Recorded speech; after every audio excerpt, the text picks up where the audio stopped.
అందరికీ నమస్కారం welcome to Telugu wallet తీన్మార్ మల్లన్నను కాంగ్రెస్ పార్టీ సస్పెండ్ చేసింది కారణం ఏంటంటే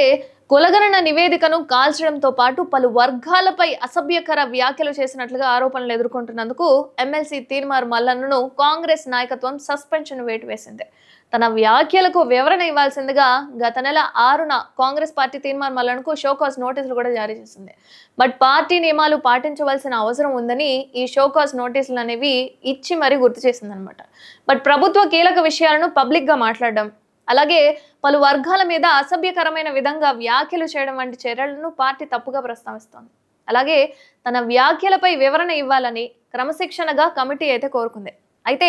పార్టీ షోకాజ్ నోటీసులకు తీన్మార్ మల్లన్న ఎలాంటి వివరణ కూడా ఇవ్వకపోవడంతో కాంగ్రెస్ పార్టీ ఆయనపై సస్పెన్షన్ వేటు వేసింది ఈ మేరకు క్రమశిక్షణ కమిటీ చైర్మన్ చిన్నారెడ్డి ఉత్తర్వులు జారీ చేశారు సస్పెన్షన్ వేసినట్టుగా అండ్ మల్లన్న సస్పెన్షన్ ఎపిసోడ్ పై టీపీసీసీ చీఫ్ మహేష్ గౌడ్ స్పందించారు ఎలాంటి నాయకులైనా సరే పార్టీ లైన్ దాటితే చర్యలు తప్పవని స్పష్టం చేశారు బట్ పార్టీ క్రమశిక్షణ ముందు కులమతాల ప్రస్తావన ఉండదన్నారు మల్లన్నకు పార్టీ అన్ని విధాలుగా సహకరించినా కూడా ఆయన పార్టీ లైన్ దాటినట్లుగా చెప్పుకొచ్చారు అండ్ తీన్మార్ మల్లన్న విషయంలో ఏఐసీసీ నిర్ణయం తీసుకుందని రాహుల్ ఆదేశాలతోనే తీన్మార్ మల్లన్న సస్పెన్షన్ అనేది జరిగింది అని చెప్పుకొచ్చారు అండ్ పార్టీకి వ్యతిరేకంగా వ్యవహరించే వారికి ఇదొక హెచ్చరిక అన్నట్లుగా చెప్పారు భవిష్యత్తులో ఎవరైనా సరే పార్టీ లైన్ దాటితే చర్యలు తప్పవని పీసీసీ చీఫ్ మహేష్ గౌడ్ వ్యాఖ్యానించారు అలాగే తెలంగాణ కాంగ్రెస్ ఇన్ఛార్జిగా మీనాక్షి నటరాజన్ బాధ్యతలు తీసుకున్న విషయం మనందరికీ తెలిసిందే బట్ కొన్ని గంటల్లోనే మల్లన్నపై క్రమశిక్షణ చర్యలు తీసుకోవడం హాట్ టాపిక్ గా మారిపోయింది పార్టీ నిబంధనలకు అత్యంత ప్రాధాన్యతను ఇచ్చే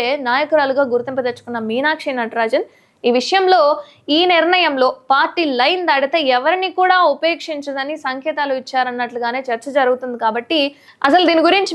మీరేం ఆలోచిస్తున్నారు తీన్మార్ మల్లన్న చేస్తుంది తప్ప లేకపోతే ఒప్ప ఏమనుకుంటున్నారు ఈ విధంగా అంటే పార్టీలో ఆల్రెడీ అధ్యక్షతను ఆయన వహిస్తున్నారు బట్ కాంగ్రెస్ కి సంబంధించిన విషయాలు కావచ్చు లేదా వాళ్ళు చేస్తున్న ఏవైతే ఈ పథకాలకు సంబంధించి కావచ్చు ప్రతి దాని గురించి ఆయన చర్చించడం మాట్లాడడం జరుగుతుంది బట్ మీరేమనుకుంటున్నారు ఆయన చేసే విధానాన్ని విధి విధానాన్ని బట్టి కామెంట్ చేయండి ఒకసారి